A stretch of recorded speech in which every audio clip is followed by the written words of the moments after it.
done. Just turned 19, you've had your fun. So much is what that looks like me or the her I'm now meant to be. Bye bye, everyone's got one. I'm so excited, I'm gonna look so dumb. And I could learn to walk and talk like you, or I could learn to try something brand new.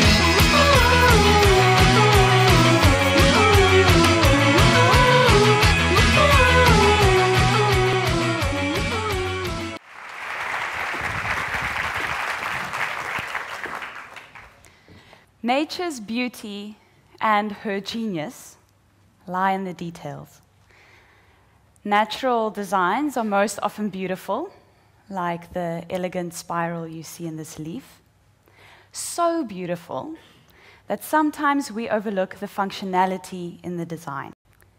But when we open our eyes and we pay attention to the details, we find infinite innovation in the natural world. So today I want to share some examples, and I want to start with the humble spiral. We see spirals repeated in the natural world on a small and very large scale. And these are not just random spirals, they are logarithmic spirals. Some of them are even called golden spirals because their shape can be described by a specific mathematical equation. Kind of makes you wonder what secrets are locked up in this spiral design. What benefit could there be in building, growing, moving in a spiral? Well, first, a spiral is a smart way to build a shell. It allows the organism to start small and grow by expanding outward without changing its existing shape. Liquids and gases naturally move in a spiral. If you think about the bath water running down your drain, the eye of the storm. And that's because the spiral is the path of least resistance. It's an energy-efficient way to move. These are super solar-powered green energy machines, commonly known as trees. And at first glance, you might see a trunk, branches, leaves. But if you pay attention for long enough, you will uncover ingenious designs. So plants and trees are obviously experts when it comes to capturing sunlight. Trees branch in specific patterns, and then the branches branch according to the same pattern. And this creates a canopy of leaves with a spiral blueprint. And this spiral-shaped canopy allows the tree to capture sunlight regardless of the sun's position in the sky as it moves during the day. Traditionally, when we make solar panels, we make them as flat, static surfaces. But what would happen if we apply the tree's genius to our designs? This design mimics the tree branch pattern, and in doing so, it almost doubles the efficiency of the solar panels. This nature-inspired innovation has earned its inventor a US patent. He just happens to be 13 years old. Just goes to show you don't need to have gray hair to change the future, you just need to use your gray matter. Nature has taught us other things when it comes to capturing light. Sunflowers have the amazing ability to sense the sun's position and move accordingly during the day to allow them to capture the most possible sunlight. And engineers have applied this lesson to solar panels, adding some motors and sensors that allow the panels to track the sun's movement and align themselves accordingly, increasing their efficiency. We've mimicked other plants like ivy. At the bottom you see an artificial ivy solar system, and that turns walls of buildings into energy-generating surfaces. The added benefit of the ivy design is if one solar leaf breaks, it doesn't compromise the entire system's ability to generate energy. So we have a lot to learn when it comes to capturing light. But what can we learn from nature about using light? Plants use light as an energy source. I'm sure most of you know this equation. Plants use sunlight to turn carbon dioxide into sugars and starches. So effectively what they're doing They're using the biggest pollutant of our time, CO2, as a building block to make complex materials. What if we learn the plant's recipe and use CO2 to make biodegradable plastics, using CO2 instead of emitting it? Nature uses light to create color. And although the butterfly wing appears to be brilliant blue, the microscopic scales that make up that wing are transparent. But they create an interesting microscopic surface that diffracts and scatters light waves, allowing blue light to bounce off, and that's why we see blue. This is structural color that doesn't fade over time and requires no toxic pigments.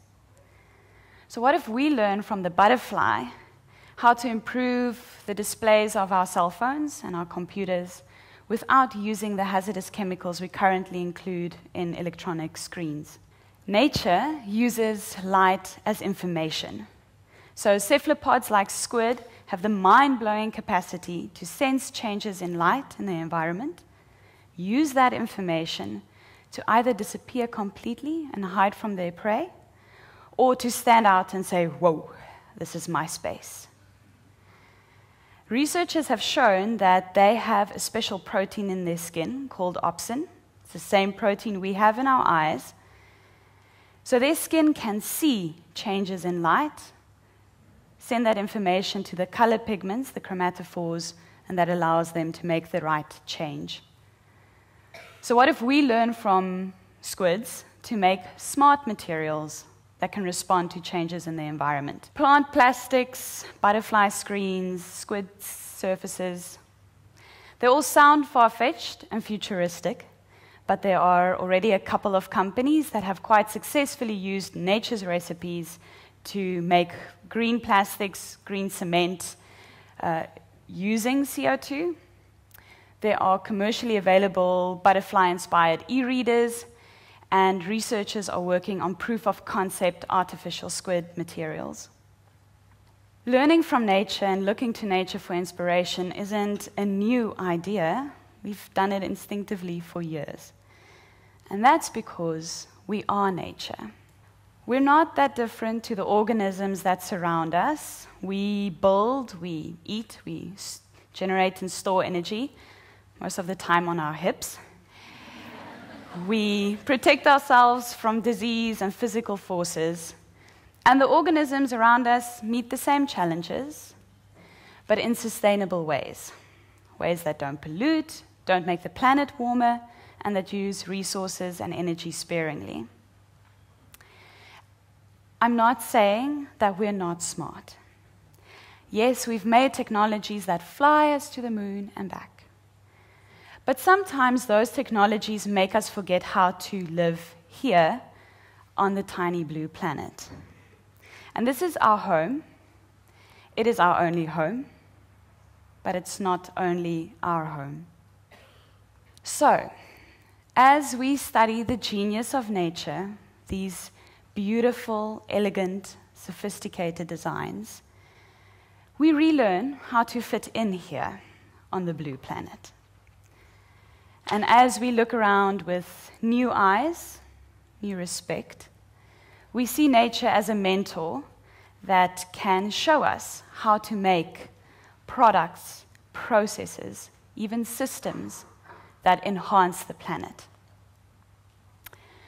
Many people predict dark clouds on the horizon when it comes to the future of the planet, more specifically our future on the planet. We're looking at 8 billion people in 10 years' time. More than half of them need to squeeze into cities. Food is becoming scarce, water even more so. Oil sources are being depleted while oil prices are skyrocketing. Sea levels are rising, the planet is heating up, and this future belongs to you. Did you choose it? No. Can you change it? I'll tell you what I see when I gaze into the future. I see shell-inspired houses, forest-inspired cities, monkey-inspired medicine. I see engineers, designers, architects, even economists going outside to find inspiration for innovations. I see a future, your future, and it is illuminated. Thank you.